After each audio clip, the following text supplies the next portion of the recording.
¿Qué tal? Muy buenos días. Bienvenidos a la unidad número 4 del programa de cuidado de enfermeros del adulto 1. En esta unidad vamos a hacer en el día de hoy una revisión de la anatomía, la fisiología y la semiología aplicadas a las patologías que vamos a ver como prevalentes en esta unidad en especial, dedicada a las patologías prevalentes de origen respiratorio, entre ellas, por ejemplo, el EPOC, la insuficiencia respiratoria, el distrés respiratorio provocado por COVID-19, y a partir de conocer esas patologías, emprender diferentes procesos de atención de enfermería. Pero para ello se hace imperioso hacer una revisión de contenidos que van a ser muy familiares para ustedes de la materia que el cuatrimestre pasado vieron en la enfermería. Esta revisión es bastante rápida, a diferencia de lo que ustedes vieron el cuatrimestre pasado, porque es solamente eso mismo, una pequeña revisión o repaso para abordar los temas que rápidamente van a tener una complejidad mayor a los temas abordados el año pasado.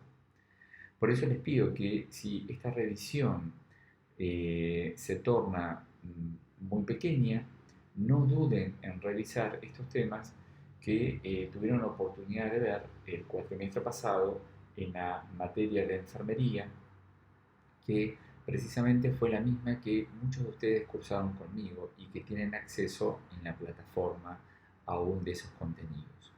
Si alguno de ustedes es un alumno que no cursó la materia de enfermería conmigo, se pueden contactar por correo electrónico o bien por mensajería de WhatsApp. Están todos los datos al principio de la página para pedirme el acceso a YouTube y ver esas clases que han quedado grabadas. Bueno, empecemos esta primer clase, ¿sí?, que se corresponde con la clase 1 del jueves 25 de marzo. Eh, Esta clase está siendo grabada y va a tener una tarea por realizar de carácter obligatorio. Las tareas generalmente tienen aproximadamente 7 días corridos a partir de que se publican para poder ser realizadas y entregadas en esta misma plataforma. Y son de carácter obligatorio, porque es una manera de que ustedes refrenden el presentismo, en este caso a partir de ver un video y resolver la tarea por hacer. Empecemos con el repaso de la anatomía. Vamos a empezar a hablar de que la respiración es un proceso donde el objetivo que tiene es el intercambio gaseoso entre el medio ambiente y el cuerpo humano. Dos etapas son características de este proceso, que es una respiración externa y una respiración interna. La respiración externa es la propia, que es sobrellevada por el proceso de ventilación y difusión gaseosa. Recuerden que ventilación es el proceso por el cual uno promueve el movimiento de una columna gaseosa cada vez que inspiramos y expiramos, ¿sí? Se dice columna porque pensando en el aparato respiratorio, en tanto vía aérea superior e inferior, ¿sí?, uno desplaza una columna de gases cada vez que inspiramos y cada vez que expiramos. Recuerden que para abordar estos temas de una manera más ampliada están las clases de enfermería del cuatrimestre pasado que se cursaron el año pasado, de agosto a noviembre 2020.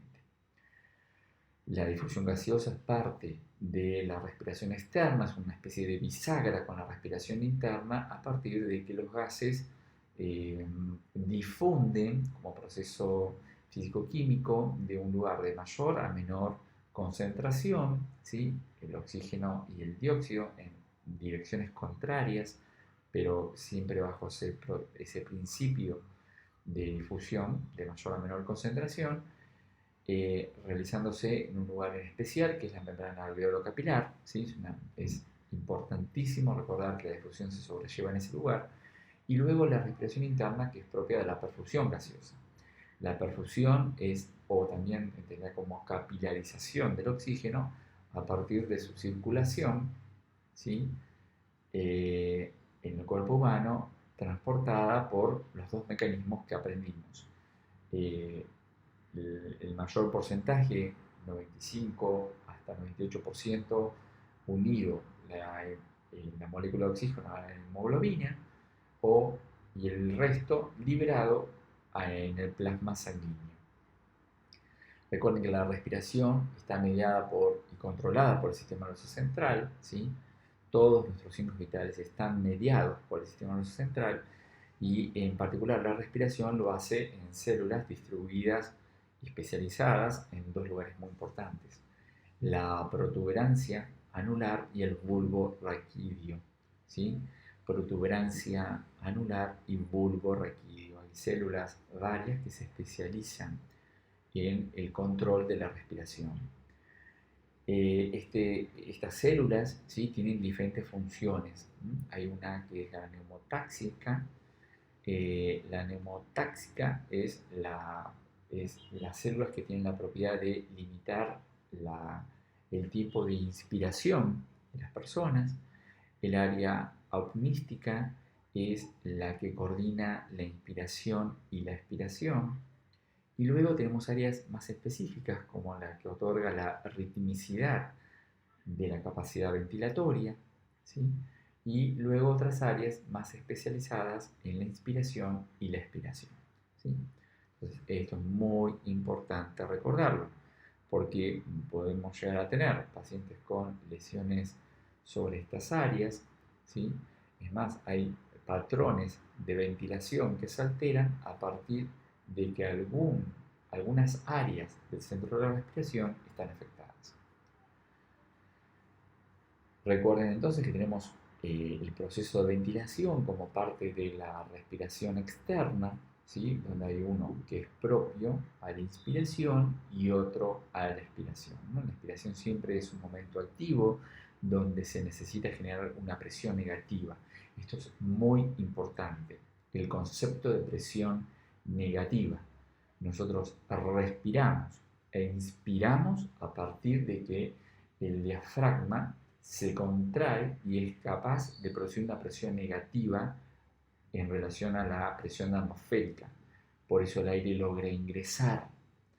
En cambio, la expiración, ¿sí?, expiración, es un momento absolutamente pasivo donde el diafragma relaja, pierde esa presión negativa y permite que el aire sea expirado. El término presión negativa es un término absolutamente necesario para que luego podamos entender en una neumonía con un derrame pleural por qué ese derrame pleural perturba tanto la capacidad ventilatoria, ¿sí? Ahí ya estamos entrando a la materia de cuidado enfermero del adulto 1. Un concepto nuevo, presión negativa. También ese concepto se va a usar para cuando podamos hablar de por qué hay pacientes que necesitan ventilación positiva, ¿sí?, invasiva o no invasiva, y por qué se dice que la presión positiva es antifisiológica, ¿sí? Eso ya lo vamos a ver próximamente, pero vamos a hacer como una especie de paréntesis y recordar que los sistemas de ventilación a presión positiva es cuando los equipos, la tecnología, por ejemplo, un aparato que genere ventilación asistida por BiPAP, ¿sí?, o EPAP, o asistencia ventilatoria mecánica, ¿sí?, hacen que los gases mezclados, el oxígeno y el aire comprimido, ingresen mezclados a una presión positiva al aparato respiratorio, ¿sí? Piénsenlo como que se empuja la columna de gases, ¿sí?, por la vía respiratoria para alcanzar la difusión y la perfusión consecuente, ¿sí? Por eso se dice que es antifisiológica la presión positiva que generan esos equipos, porque lo fisiológico es que yo genere una presión negativa para inspirar. En cambio, el paciente acá inspira porque los gases son empujados externamente con una presión que los empuja para ingresar. Eso se llama presión positiva.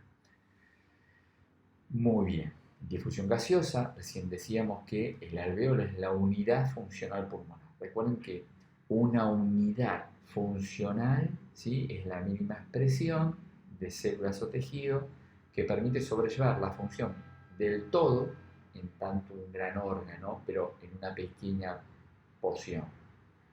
Repetimos. Igual esto lo van a poder leer, lo están pudiendo leer igual que yo de la plataforma. Lo que estoy haciendo es una forma extendida de explicar este tema. Entonces, una unidad funcional es una expresión o mínima expresión de células o de tejido que permiten sobrellevar la función del todo en tanto al órgano al cual pertenecen. El alvéolo es la unidad funcional pulmonar por excelencia, como la nefrona lo es del riñón, el hepatocito lo es del hígado, ¿sí? La sarcómera lo es del corazón. Son unidades funcionales, es decir, son la mínima expresión de la función del todo.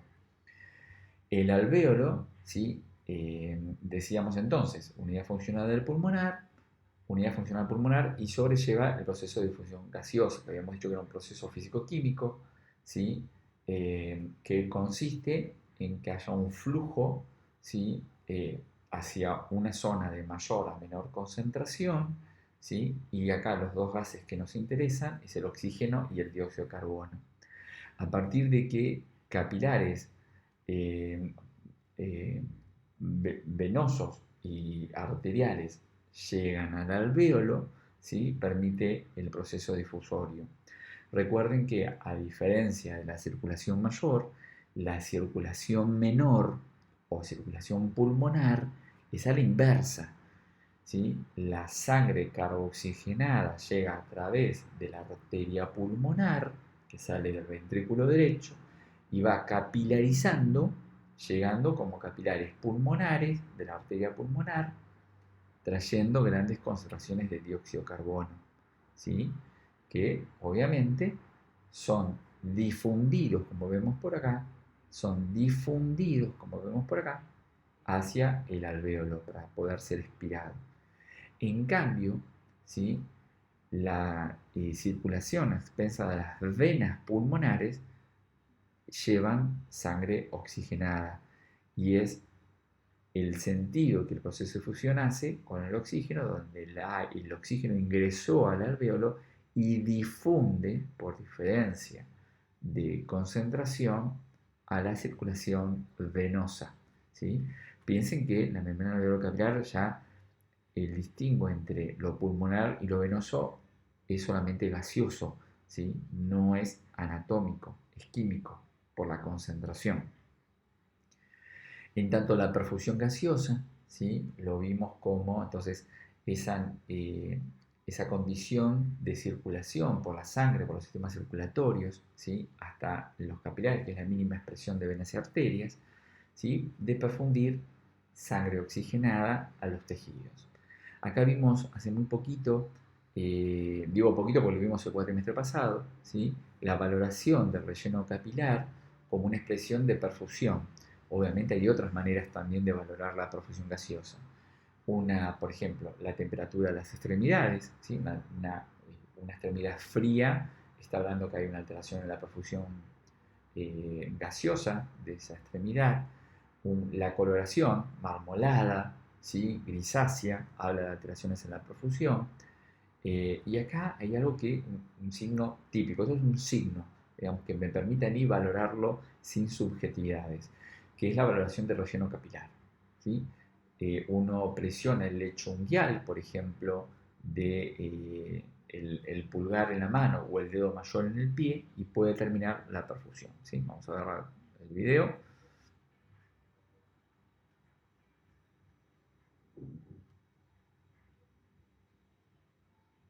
Bueno, acá es el caso de un paciente con trombosis en la arteria femoral izquierda. Esta es, bueno, ahí tiene un buen relleno capilar. Ese también es muy bueno. El relleno capilar debe ser menor a 2 segundos, no más.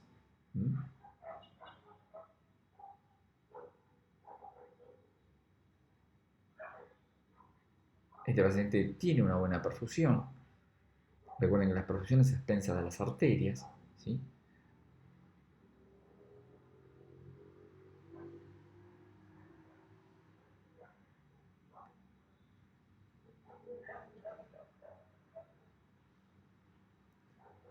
Acá es recomendable también valorar la temperatura del pie, ¿sí? Pensando que si hay un problema en la arteria femoral, obviamente todo el resto del pie va a estar perjudicado.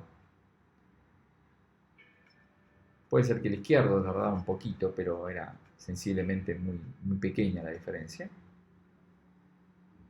Muy bien. Sigamos. Acá hay un repaso de que recién hablábamos, ¿no? La necesidad de recordar la circulación pulmonar, que es en el contexto de las necesidades respiratorias, es la circulación a la cual le vamos a prestar más atención. Pero no olvidemos también la circulación sistémica mayor, ¿no? Dónde comienza y dónde termina. ¿Sí? Recuerden que la circulación mayor comienza en el ventrículo izquierdo y finaliza con el retorno venoso pulmonar a partir de las venas cava superior e inferior en la aurícula derecha, y la circulación menor o pulmonar comienza en el ventrículo derecho y finaliza con el retorno venoso pulmonar en la aurícula izquierda. ¿Sí? De acá, un poquito más adelante, cuando veamos un poco temas más específicos como el distrés respiratorio, la insuficiencia respiratoria en el adulto, en relación a la circulación pulmonar, un problema que puede ser acuciante en el paciente es la hipertensión de la arteria pulmonar. ¿Sí?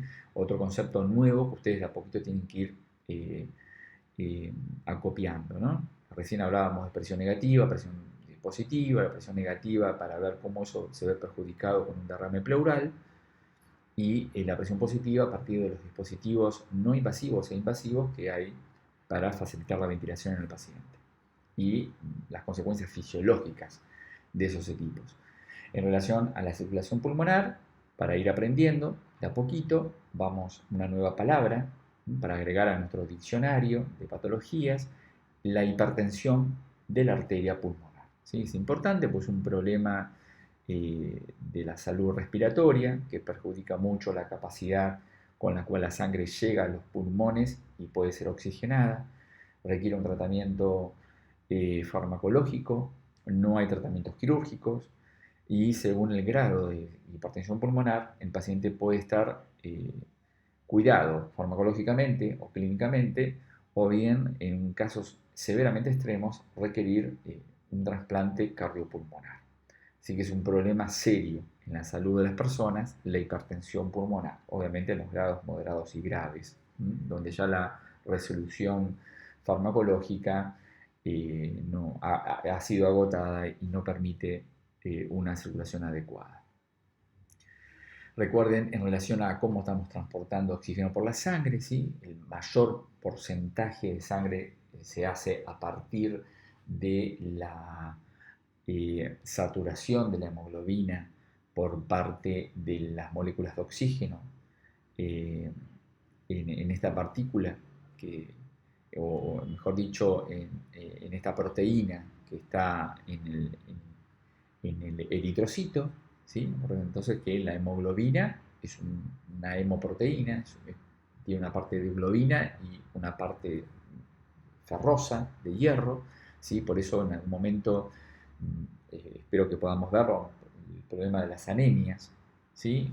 Las anemias pueden ser de dos orígenes muy frecuentes. Uno es la ferropénica. ¿Sí? Esto es mucho más complejo de lo que voy a decirlo, pero para adelantar, ¿no? La ferropénica, a la falta de hierro, entonces tenemos el grupo hemo de la hemoglobina. Al disminuirse hay menor captación de oxígeno. Y el otro es la anemia a partir de la hemólisis, es decir, a menor cantidad o recuento de eritrocitos, menor capacidad de transporte. Por eso las anemias ferropénicas o por hemólisis o por déficit de fabricación, ¿sí? Como se dan algunas aplasias medulares. Aplasia medular significa que algo ha dejado de funcionar, una médula ósea roja estamos hablando, que produce los elementos formes, ¿no? Eritrocitos, leucocitos y trombocitos o plaquetas, te pueden decir. Entonces, un signo o un síntoma, mejor dicho, porque lo refiere el paciente, es el cansancio, ¿sí? El cansancio persistente, que está de la mano de esta menor captación de oxígeno y transporte de oxígeno. Entonces decíamos que una forma de transportar muy valiosa y que sobrelleva más del 95% de cómo el oxígeno se transporta por la circulación y llega a los tejidos, estamos hablando de perfusión gaseosa, es saturando la hemoglobina. Y una forma en que vimos y aprendimos que se puede monitorizar es con el saturómetro de oxígeno, ¿sí? Cuando ustedes toman la saturación de oxígeno con un oxímetro de pulso y ven que los valores entre 95 a 100% son los normales, está diciendo cuánto de la hemoglobina está saturada por el oxígeno. De 95 a 100 es normal. Normal en un niño, normal en un adulto joven, hasta un adulto mayor. Esto lo vimos el año pasado, como algo que ustedes han escuchado mucho sobre la curva de disociación de la hemoglobina, ¿no?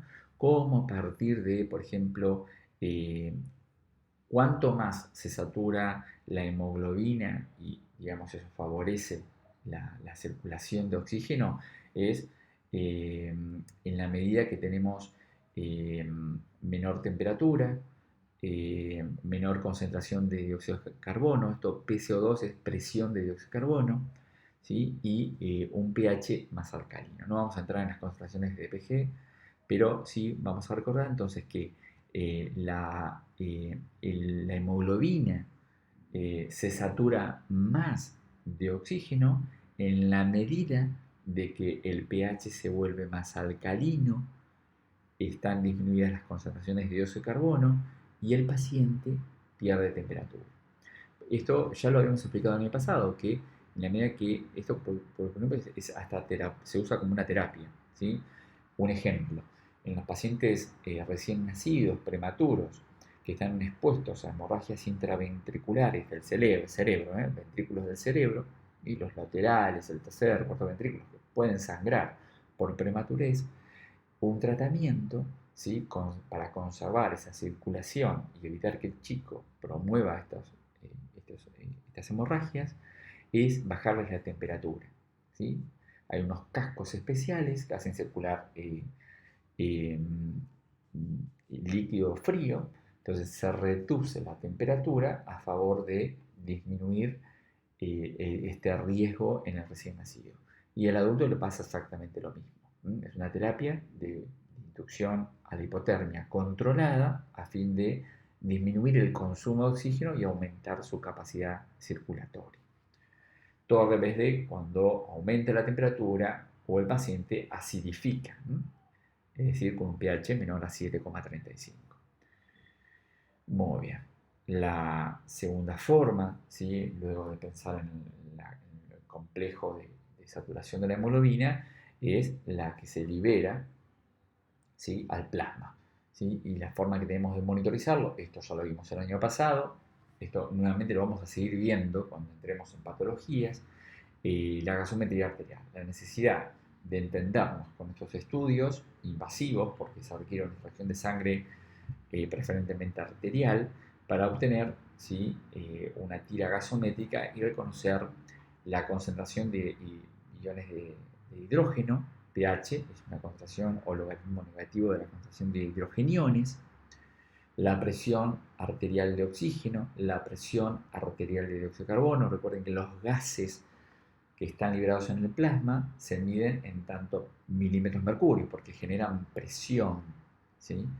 La saturación de oxígeno también se va a informar de 95 a 100% y la concentración de bicarbonato de sodio de 22 a 26 milicalentes litro. Otros valores que son importantes conocer en relación a los resultados gasométricos es el exceso de base, que es de menos 2 a más 2 milicalentes litros, ¿sí? Son los rangos de normalidad. Estos son rangos de normalidad que hay que memorizar, hay que empezar a conocerlos. Y la saturación, bueno, 95 a 100%. Es importante recordar que entonces que los gases PO2 como PCO2 se miden en milímetros mercurio. El bicarbonato de sodio y el exceso de base se miden en 1000 equivalentes por litro, ¿sí? 1000 equivalentes por litro. Y la saturación de oxígeno en porcentaje. El pH no lleva una unidad en especial para conocer sus resultados. Acá tienen una forma rápida de obtener o interpretar valores gasométricos, ¿sí? Y nuestra intención ahora es asumir la posibilidad de conocer si el paciente tiene una gasometría normal, si está expuesto a una acidosis, una alcalosis, si la acidosis es de origen respiratorio metabólico y si la alcalosis es metabólica o respiratoria.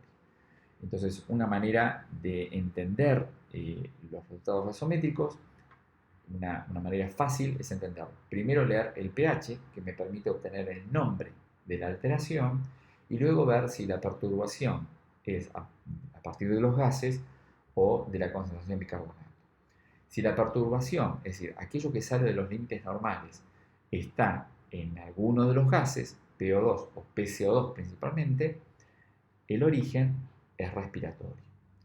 En cambio, si el problema está en la concentración de bicarbonato, ¿sí?, por más o por menos de los rangos que tenemos como universales de 22 o 26 mil equivalentes litro, el origen es metabólico. Vamos a un ejemplo, por ejemplo. Primero miro el pH. Entonces el pH te da el nombre de la alteración. Si tiene menos de 7,35, estamos ante una acidosis. Si tiene más de 7,45, estamos ante una alcalosis. Entonces, si mi paciente tiene 7,38, no hay ninguna alteración. Ya no busquemos más nada porque si el pH está en un rango de normalidad, el paciente no tiene una alteración gasométrica. En cambio, si tiene por debajo de 7,35, tiene 7,34, 7,33, 7,30, ¿sí?, mucho menos ya es incompatible con la vida, así que no piensen en algo menor, mi paciente tiene una acidosis. Entonces, una vez que yo conozco que tiene una acidosis, le tengo que buscar el apellido. ¿Es respiratorio? ¿Es metabólico?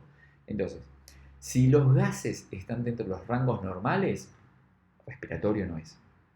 Pero si, por ejemplo, yo digo, tiene una acidosis, ¿sí?, y de repente veo que tiene un bicarbonato de 20 mil litros, el apellido es que es metabólico, ¿sí? El apellido es el origen, ¿sí? Digo, el paciente tiene una acidosis metabólica. En cambio, si por ejemplo tengo 7,30 de pH, tengo una acidosis, el bicarbonato está normal, pero de repente veo que tengo una CO2 de 50 milímetros de mercurio. Entonces voy a decir que la acidosis es respiratoria, porque el problema está en la concentración de la CO2. Acá hay algunas cuestiones muy interesantes como términos, ¿no? Hipocapnia, disminución de la concentración de la presión de dióxido de carbono en sangre. Hipercapnia es el aumento de la concentración en mililitros de mercurio por encima de los 45 mililitros de mercurio de dióxido de carbono, ¿sí? Menos de 80 milímetros de mercurio, tengo hipoxemia, y por encima de los 100 hiperoxia. Esto también es un problema, ¿eh? Tener más oxígeno del necesario es un problema, porque ya vamos a ver que cuando veamos manejo de ventilación mecánica básica, no puedo querer dar fracciones inspiratorias por mucho tiempo mayores a las que el paciente necesita, por ejemplo un 100% sería casi innecesario en la mayoría de los casos, porque a la larga el oxígeno intoxica tanto como su ausencia, ¿sí? Ya después vamos a ver cómo lo hace. Muy bien, acá hay algunas cuestiones propias de la técnica de cómo valoro la arteria radial, que es la de más fácil acceso para que yo pueda hacer una extracción, ¿sí? Generalmente esto está en manos de enfermeros entrenados y médicos también entrenados, no lo puede hacer cualquiera. Es una técnica que requiere una valoración previa, que es la prueba de Allen, y otra que es la técnica en sí de extracción, ¿sí? Vamos a ver la prueba como tal.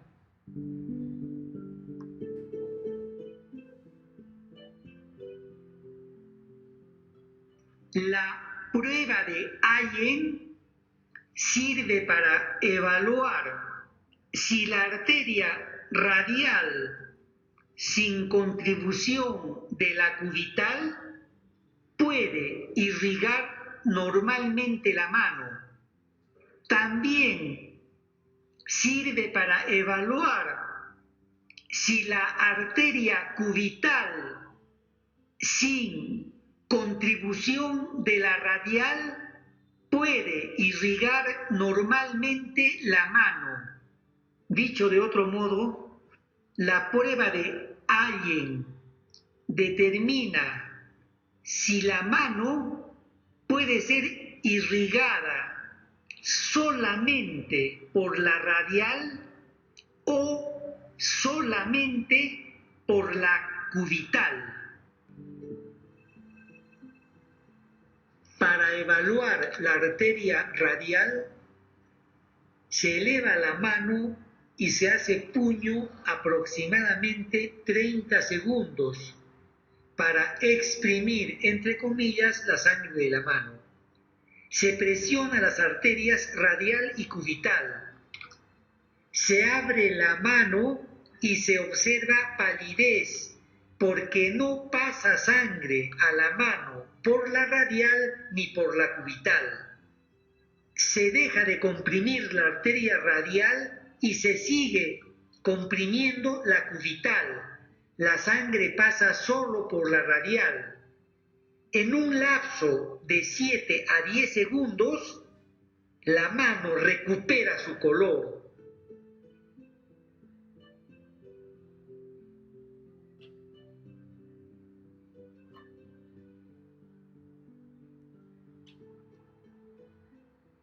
Para evaluar la arteria cubital, se eleva la mano y se hace puño aproximadamente 30 segundos para exprimir, entre comillas, la sangre de la mano.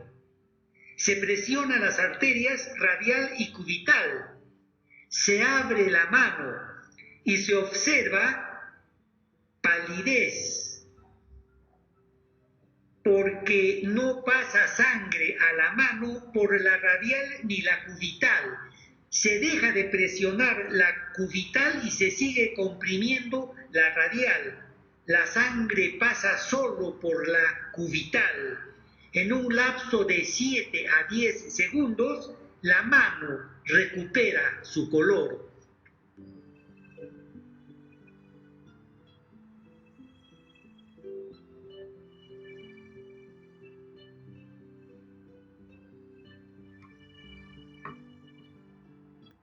Muy bien.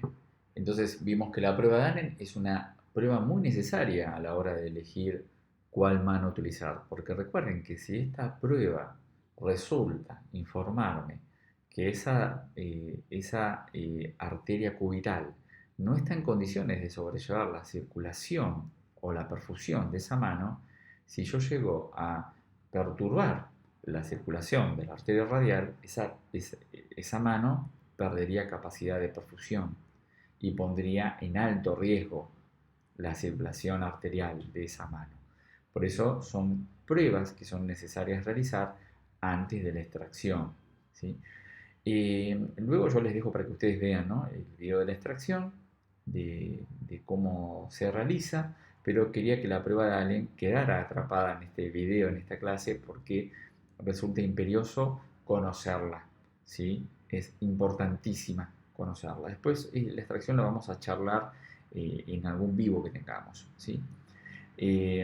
Acá, bueno, decimos por eso yo lo voy a explicar más adelante, ¿no? ¿Por qué estamos usando la arteria radial y ya para nada usaríamos la braquial ni la femoral?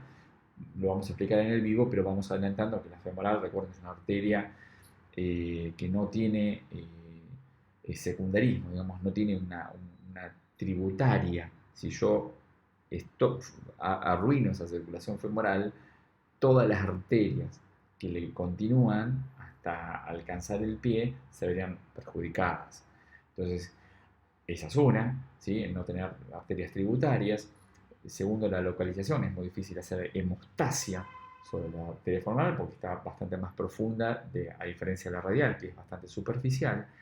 Y tercero, una zona severamente contaminada. Pensemos que si un paciente necesita una extracción arterial y se va a usar la femoral, seguramente es un paciente que ya está ventilado, que perdió la capacidad de contener su ritmo evacuatorio fecal, entonces es un área que siempre está muy contaminada.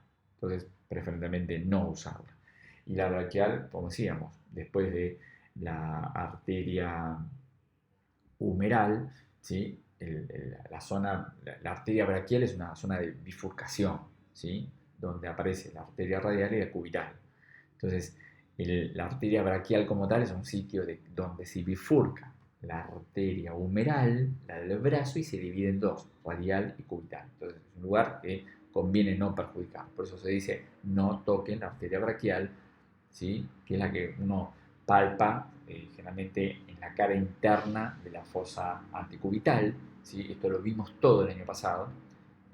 Así que después lo vamos a seguir repasando, o si hay dudas y consultas, por favor no dejen de hacerlas en el vivo que tengamos. En patrones de ventilación, ¿sí? Esto ya lo vimos también en enfermería, ¿sí? Vamos a repasarlo. Recuerden que cuando tenemos una alteración en la ventilación, estamos hablando de una alteración en la capacidad ventilatoria del paciente, es decir, en cómo esa columna gaseosa se mueve cada vez que inspiramos y expiramos, ¿sí? Decimos que respiración es todo. De la respiración yo puedo valorar la ventilación, puedo valorar la difusión y puedo valorar la perfusión gaseosa. Si hay cosas que se alteran y que podemos verlas con más objetividad, son los patrones respiratorios. Y dentro del patrón respiratorio, la alteración de la ventilación. Realmente se usan como sinónimos, porque obviamente en la medida que yo altero la capacidad ventilatoria, modifico un efecto dominó sobre la difusión y sobre la difusión. Esto es una revisión rapidísima. Eupnea es la condición normal que sobrellevamos de mantener las características de la respiración en valores normales, ¿sí? Su frecuencia, su ritmo, su profundidad, su facilidad, ¿sí? Esas son características de la respiración. Entonces, cuando yo hablo de respiración, pienso en las características. Así como vimos en el pulso, que está la frecuencia, el ritmo, la intensidad, la tensión y la amplitud del pulso, la respiración tiene las suyas. La frecuencia, el ritmo, la profundidad y la facilidad. Entonces, fíjense que la eupnea, frecuencia de ritmos normales, taquipnea aumenta la frecuencia con la cual uno respira, la bradipnea disminuye la frecuencia con la cual uno respira, la apnea es una ausencia de respiración, es un cese de la capacidad ventilatoria espontánea de la persona, obviamente es de alto riesgo. Se supone que uno hace apnea y vuelve a ventilar. Hiperapnea es el momento donde el paciente tiene una frecuencia normal, pero aumenta la profundidad. Una característica de la profundidad del paciente se ve aumentada, hiperapnea, ¿sí? También acá hay autores que dicen que la hiperapnea es una frecuencia que generalmente tiende a aumentarse, además de aumentar la profundidad, ¿sí? También los conceptos de hiperapnea son parecidos a cuando uno dice hiperventilación o hipoventilación, ¿sí? Generalmente están asociados a no solamente la profundidad, ¿sí? Sino también a la velocidad con la que se respira. Y estos son patrones que vamos a ver de a poquito, como el patrón de Cheyne-Stokes, ¿sí? Donde hay periodos de bastante irregularidad de la respiración, de menor a mayor profundidad, de mayor a menor profundidad, y episodios de apnea entre esos ciclos ventilatorios anormales. La represión apnística, hace poquito veíamos el término apnístico como un área de control de la inspiración y expiración como tiempos en el centro de la respiración, y vemos que dicen en lesiones de protuberancia, pacientes con hipoglucemia, anoxia, ¿sí? Pueden tener este patrón. Disculpen, acá, acá sí, respiración apnística, estaba equivocando. Lesiones en la protuberancia, que decíamos que en la protuberancia, el bulbo raquídeo, hay células que controlan la respiración, ¿sí? A partir de la concentración del pH y la PCO2, son células entonces quimioreceptoras, porque detectan la química de la sangre con la cual circula a su alrededor, sangre arterial, y detectan persistentemente la concentración de hidrogeniones, pH y la presión de la CO2. Esto de la PCO2 va a ser importante porque cuando veamos EPOC, ¿sí? Enfermedad pulmonar obstructiva crónica, vamos a ver el problema que tenemos con los pacientes con EPOC, que tienen altas concentraciones de PCO2, y el cuidado de no darles oxigenoterapias a ricas fracciones inspiratorias de oxígeno, así ricas FiO2, porque no se le puede bajar esas concentraciones de PCO2 que ya de por sí son altas, porque uno le quitaría el estímulo de la ventilación espontánea al paciente. Escuchen bien eso que dije. De los pacientes con EPOC, enfermedad pulmonar obstructiva crónica, suelen tener concentraciones de PCO2 mayores a las normales. Entonces, cuando ese paciente reagudiza el EPOC, ya esto lo vamos a ver, pero es importante que vayan como aceitando el oído, este tipo de cosas, cuando reagudiza su EPOC, las aumenta mucho más, esas PCO2 que ya eran anormales. Entonces uno corrige un poquito ese exceso con oxigenoterapia, esto ya lo vimos el año pasado, que era la oxigenoterapia, igual la vamos a volver a ver. Entonces uno corrige la PCO2 en exceso, pero tampoco puede llevarla a valores normales porque quitaría el estímulo de la respiración. Porque recuerden que el centro respiratorio del sistema nervioso central, ¿sí?, funciona a expensas de la PCO2 y de la concentración de pH. ¿Sí? Muy bien. Características de la respiración, ya las vimos: respiración, frecuencia respiratoria, ritmo, profundidad y la facilidad con la cual respiramos. En auscultación de ruidos, recuerden, esto ya lo vimos en el pasado. Acá hay un video muy interesante que les va a ayudar a entender la revisión de los ruidos respiratorios. Recuerden que los normales, englobando los vesiculares, broncovesiculares y traqueales, decimos que el ruido normal por auscultar, ¿sí?, la entrada y salida de aire en el proceso ventilatorio, inspiración y expiratorio, se llama murmullo vesicular. ¿Sí? El murmullo vesicular es el ruido normal que auscultamos cada vez que inspiramos y expiramos, cuando no hay ruidos agregados o patológicos o adventicios. ¿Sí? Entonces, si bien uno puede auscultarlo a nivel más traqueal, bronquial, vesicular o broncovesicular, todo esto lo ponemos como murmullo vesicular. ¿Dónde auscultamos? Bueno, acá tenemos sitios diferentes, ¿sí?, en el tórax frontal y en el tórax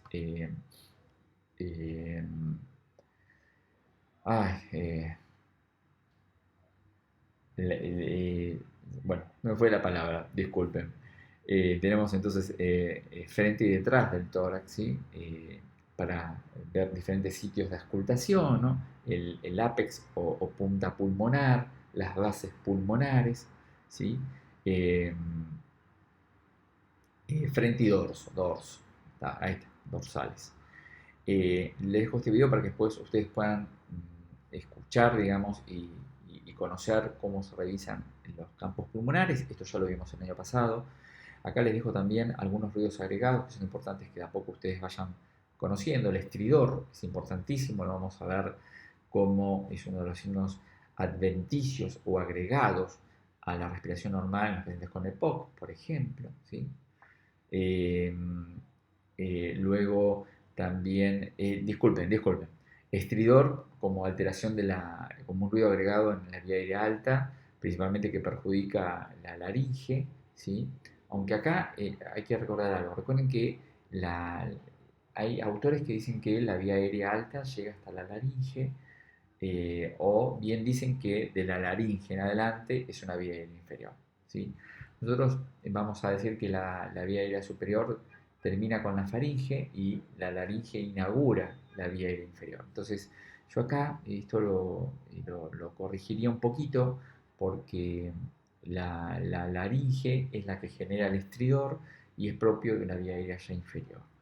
En cambio, disculpen, recién me equivoqué y les decía que las sibilancias es propia del EPOC, ¿no?, como fenómenos obstructivos. Esto ya es vía aérea baja. Los crepitantes, ¿sí?, ya es propia de la auscultación del parénquima pulmonar, ¿sí?, son los bronquiolos terminales, ¿sí?, que son ya de las estructuras más pequeñas de la vía aérea baja. Ahí podemos escuchar crepitantes, ¿no?, o el depósito de líquidos en esa vía aérea, y los roces pleurales cuando hay irritación pleural. Esto lo vamos a ver mucho en derrame pleural. Acá le dejo auscultación para que vayan afinando sus oídos, ¿sí?, de cómo se escuchan el ruido normal, que es el vesicular, y todos los agregados que estamos viendo. Bueno, hasta acá este primer video para que ustedes puedan ver este día jueves, que no tenemos oportunidad de vernos. Pero en el próximo encuentro vamos a ver farmacología aplicada, ¿sí? Bueno, que tengan muy buenos días y gracias por haber visto este video, y recuerden que hay una actividad obligatoria por hacer a partir de ver este video y leer el material que está en la página. Hasta luego.